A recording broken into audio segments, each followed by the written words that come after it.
പത്രം വായിച്ചില്ലയോ? പുതിയ ആഭ്യന്തരമന്ത്രിയുടെ കൽപ്പന. വയറ് ഉറയ്ക്കാൻ പോലീസുകാർ രാവിലെ ഓടണമെന്ന്. ഞാൻ പണ്ടേ ഓടാറുണ്ട്. എന്റെ കർത്താവേ, കുതിരയ്ക്ക് വെച്ച് കഴുതയ്ക്ക് ഉണ്ടോ? എന്റെ ഈശോയെ, ഞാൻ സാറിനല്ല ഉദ്ദേശിച്ച. ഓ, നല്ല മസില. അളിയ, ഒരു മിനിറ്റ്. അയ്യോ, അതിനല്ല. എന്ത് ചെയ്യാനാ? നിങ്ങളുടെയൊക്കെ കഷ്ടകാലത്തിന് ഞാൻ ഇവിടുത്തെ ആഭ്യന്തരമന്ത്രിയായി പോയി അല്ലേ അളിയ? അളിയൻ ഇനിയും ഡ്യൂട്ടിക്കിടയിൽ എന്നെ കാണേണ്ടി വരും. എന്നെ സല്യൂട്ട് ചെയ്യേണ്ടിയും വരും. തെറ്റ് കണ്ട ഞാൻ എന്തെങ്കിലും പറയുകയും ചെയ്യും. ആ അരിശം മുഴുവൻ അളിയ വന്ന് പെങ്ങളെടുത്ത് തീർക്കും. അത് കണ്ട ഞാൻ തിരിച്ചടിക്കും. അങ്ങനെ അടിയും തിരിച്ചടിയൊക്കെ ആയിട്ട് പോണ്ടതാണോ അളിയ നമ്മുടെ ഈ മാതൃകാ കുടുംബം? ഒന്നുമില്ലെങ്കിലും നമ്മൾ അളിയനും അല്ലേ അളിയ? അതുകൊണ്ട് ഞാൻ ഇരുത്തി ചിന്തിച്ചൊരു തീരുമാനം എടുത്തു. സെൻട്രൽ ഹോം ഡിപ്പാർട്ട്മെന്റിലേക്ക് അളിയനൊരു ട്രാൻസ്ഫർ ഓൺ ഡെപ്യൂട്ടേഷൻ.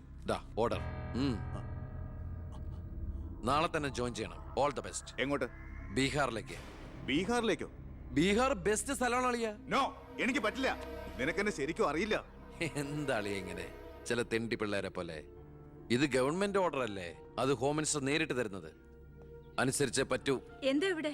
ASP അളിയനെ മന്ത്രി അളിയൻ ബീഹാറിലോട്ട് തട്ടി. മന്ത്രിയുടെ ഭരണപരിഷ്കാരങ്ങൾ കുടുംബത്തും. ബീഹാറിലേക്കോ? ബീഹാർ ബെസ്റ്റ് സ്ഥലമാണമ്മേ. അല്ല, ഈ ബീഹാർ എന്ന് പറയുമ്പോ എടീ, ബീഹാർ ഗംഭീര സ്ഥല.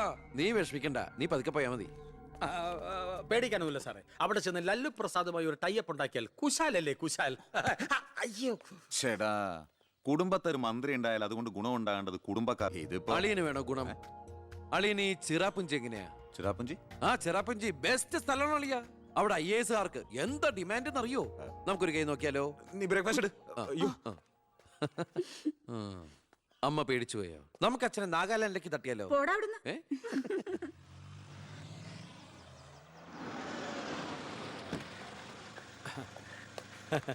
നമസ്കാരം. നമസ്കാരം. Good morning. Good morning. മനസ്സിലായില്ലേ? മേഴ്സി വർഗീസ്, ഇവിടുത്തെ ഫേമസ് പബ്ലിക് പ്രോസ്റ്റിറ്റ്യൂട്ടാ. പഴയ ജോലിയൊക്കെ നിർത്തി ഇപ്പൊ അച്ഛന്റെ കേസ് മാത്രമേ എടുക്കൂ. കൂടെ കയറിയങ്ങ് പോ. വൃത്തിയിട്ടവനെ, താനാ പറഞ്ഞതിന്റെ അർത്ഥം എനിക്കറിയോ? മാഡം മാഡം മാഡം അറിയാതെ നാ ഒന്ന് പിഴച്ചു പോയതാണ്. മാഡം എന്റെ സ്വന്തം അമ്മയെ പോലെയാണ്, സ്വന്തം ഭാര്യയെ പോലെയാണ്, പെങ്ങളെ പോലെയാണെന്നാണ് ഞാൻ ഉദ്ദേശിച്ചത്. എന്താ ഇവിടെ ബഹളം? കയ്യും കബളും കൂടെ കൂട്ടിമുട്ടിയതാ. ഈ കള്ളനായിരുന്നോ? ഞാൻ കള്ളനല്ല, കള്ളന് കഞ്ഞി വെച്ചു. തൂക്കിയെടുത്ത് പുറത്താക്കണോ? ഞാൻ ഉദ്ദേശിച്ചത്. ഇയാൾ ഒന്നും ഉദ്ദേശിക്കണ്ട. മേലിൽ മുറ്റത്ത് കാലി കുത്തിപ്പോരുത്. ഞാൻ ഈ കാല് എന്റെ ഉദ്ദേശങ്ങളൊന്നും പഴയതുപോലെ ഫലിക്കുന്നില്ലല്ലോ. തെളിവുകളും സാക്ഷിമൊഴികളും അനുകൂലമാണെങ്കിൽ പിന്നെ ഒന്നും പേടിക്കാനില്ല. സെൽഫോൺ ഒരു പ്രധാനപ്പെട്ട തെളിവല്ല. അതിലേക്ക് ആർക്ക് വേണമെങ്കിലും വിളിക്കാം, തിരിച്ചും വിളിക്കാം. പക്ഷേ ശാരിയുടെ സാക്ഷിമൊഴി പ്രധാനമാണ്. അതിലൂടെ മാത്രമേ വെട്ടൂർ ശിവനും ഈ കൊലയും തമ്മിലുള്ള ബന്ധം വാദിഭാഗത്തിന് തെളിയിക്കാൻ പറ്റൂ. ഈ വെട്ടൂർ ശിവൻ നിരപരാധിയാണെങ്കിൽ അച്ഛനും നിരപരാധിയാണല്ലേ മാഡം? അതെ. അപ്പോ എങ്ങനെയും ശാരിയുടെ മൊഴി നമുക്ക് അനുകൂലമാക്കണം. അച്ഛൻ ആ കുട്ടിയോടൊന്ന് സംസാരിച്ച. ഓ, ഇവിടുത്തെ പഴയ ബാല്യക്കാരുടെ മോളാ അവള്. ഇനി ഞാൻ അവളെ കാല് പിടിക്കണം എന്ന് പറഞ്ഞാ? അച്ഛാ, ഇപ്പൊ ആവശ്യം നമ്മുടെതാ. അവൾ അനുസരിക്കും. അതിനുള്ള തന്ത്രങ്ങളൊക്കെ അച്ഛൻ അറിഞ്ഞൂടെ?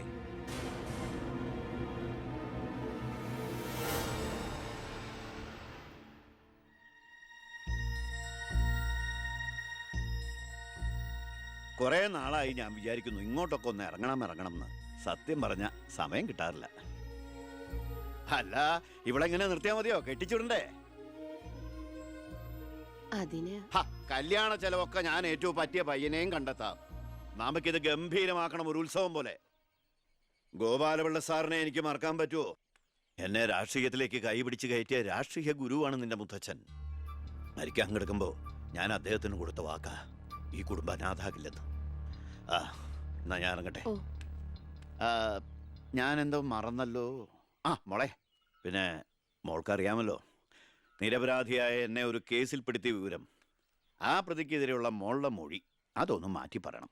ഞാൻ സത്യം പറയൂ. എന്റെ മുന്നിൽ വെച്ച് നടന്ന കൊലപാതകത്തിന് കൂട്ടു നിൽക്കാൻ എന്നെ കിട്ടില്ല. തെറ്റ് ചെയ്തവരാരായാലും അവർ ശിക്ഷിക്കപ്പെടണം. കുറെ കാലം എന്റെ വീട്ടിൽ നിന്നല്ലേ തള്ളയും മോളും. ഉണ്ട ചോറിന് നന്ദി കാണിക്കാൻ പറ ദേവകിയമ്മ അമ്മളോട്. അമ്മ പറയില്ല. സാറ് പണ്ട് നന്ദി സൂചകമായി എന്റെ മുത്തശ്ശന് കൊടുത്ത വാക്ക് വിധവയായ എന്റെ അമ്മയെ അടിച്ചു തളിക്കാരിയാക്കാമെന്നല്ല, നല്ലൊരു ജോലി വാങ്ങിക്കൊടുത്ത് സ്വന്തം പെങ്ങളെ പോലെ സംരക്ഷിക്കാമെന്നായിരുന്നു.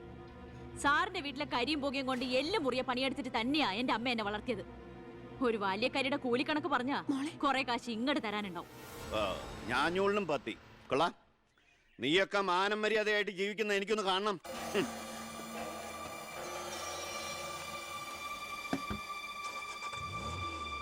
എടാ ഞാനാ.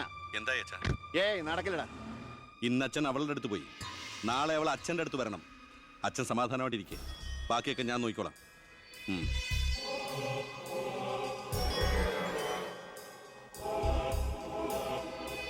ഞാനാ, പേര് ശാരിക, കോട്ടപ്പുറം സ്കൂളിലെ ടീച്ചറാ.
മാഡത്തിനടുത്ത് എപ്പോഴും ശ്രദ്ധ വേണമെന്ന് ഹോം മിനിസ്റ്ററുടെ ഓർഡർ ഉണ്ടായിരുന്നു.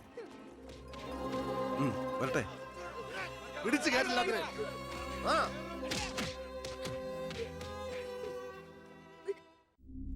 ആ ഗുണ്ടകളെല്ലാം മണിക്കൂറുകൾക്കുള്ളിൽ ജാമ്യത്തിറങ്ങിപ്പോയി സർ. അവർക്ക് വേണ്ടി ക്യൂ നിൽക്കുകയാണ് ആവശ്യക്കാർ. ഈ നാട്ടിൽ ഇടത്തരക്കാരും പാവങ്ങളും ഒക്കെ ഗുണ്ടകളെ കൊണ്ട് പൊറുതി മുട്ടിയിരിക്കുകയാണ് സാർ. കഴിഞ്ഞ കുറേ വർഷങ്ങളായി ഇവിടെ നടന്ന 90% കൊലപാതകങ്ങൾക്കും ആത്മഹത്യകൾക്കും പിന്നിൽ ഗുണ്ടകളും അവർക്ക് പുറകിലുള്ള തൽപര കക്ഷികളുമാണെന്ന് നിസ്സംശയം പറയാം സർ. കഴിഞ്ഞ 5 വർഷത്തിനുള്ളിൽ ഇവിടെ ഉണ്ടായിട്ടുള്ള സർവ്വ ഗുണ്ടാ വിളയാട്ടങ്ങളുടെയും അക്രമങ്ങളുടെയും സത്യസന്ധമായ കേസ് ഹിസ്റ്ററി എനിക്കുടനെ വേണം, വിത്ത് ഇമ്മീഡിയറ്റ് എഫക്ട്. സാർ, ഈ ഫയലുകളൊക്കെ ഒന്ന് പഠിക്കണം. കഴിഞ്ഞ 5 വർഷത്തിനിടയ്ക്ക് കേരളത്തിലുണ്ടായിട്ടുള്ള ഞെട്ടിക്കുന്ന അക്രമങ്ങളുടെ സത്യസന്ധമായ ഡീറ്റെയിൽസ് ആണിത്. 300-ലേറെ കൊലപാതകങ്ങൾ, 2000-ലേറെ ആത്മഹത്യകൾ, 3000-ലേറെ ആത്മഹത്യാ ശ്രമങ്ങൾ, അക്രമങ്ങളിൽ അംഗമംഗം വന്നവർ 6000-ലേറെ. എന്നിട്ടോ ബന്ധപ്പെട്ട കേസുകളിൽ ശിക്ഷിക്കപ്പെട്ടത് വെറും 12 പേർ. വ്യക്തമായ തെളിവുകളോ സാക്ഷിമൊഴികളോ ഇല്ലാതെ രക്ഷപ്പെട്ടവർ 650-ലേറെ. ഇനിയും പോലീസിന് കണ്ടുപിടിക്കാൻ പറ്റാത്ത കേസുകൾ 100-ലേറെ. ഇതൊക്കെ ആ അവറാച്ചനും അതിനു മുമ്പ് പ്രതിപക്ഷവും ഭരിച്ചിരുന്നപ്പോഴാ. സാർ, മറ്റുള്ളവരുടെ മേൽ പഴിചാരി രക്ഷപ്പെടാനുള്ള തന്ത്രമല്ല ഇപ്പോൾ ആവശ്യം. ഞാനിപ്പോ എന്താ ചെയ്യണ്ടേ? ഇതൊക്കെ അന്വേഷിക്കേണ്ട ചുമതല പോലീസിനല്ലേ? സമയമുണ്ടെങ്കിൽ താൻ തന്നെ പോലീസിനെ കൊണ്ട് അന്വേഷിപ്പിക്കടോ. താങ്ക് യു സാർ, ഈ പെർമിഷൻ മാത്രം മതി. നിക്ക്, ഞാനൊരു ആവേശത്തിന് പറഞ്ഞു എന്ന് വെച്ച് എന്താ തന്റെ ഉദ്ദേശം? സാർ, ഞാൻ പറഞ്ഞില്ലേ ഈ അക്രമങ്ങളുടെ എല്ലാം പിന്നിൽ ഗുണ്ടകളാണെന്ന്.